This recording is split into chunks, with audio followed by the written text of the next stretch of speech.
అన్నీ ముగిసిన తర్వాత ఏ మిగులుతుంది? సునామీలు ఉప్పొంగుతున్నాయి, భూకంపాలు నగరాలను కూలుస్తున్నాయి, యుద్ధాలు ప్రపంచాన్ని కాల్చేస్తున్నాయి, తుఫాన్లు, మహమ్మార్లు, భయం.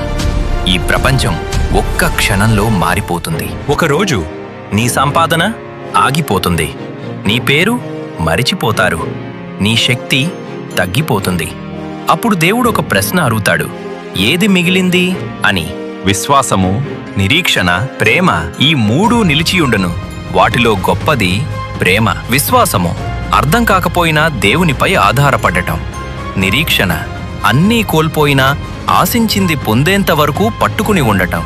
అయితే ప్రేమ అంటే దేవుడు నీకోసం నిలిచిన స్థలం తెలియజేస్తోంది.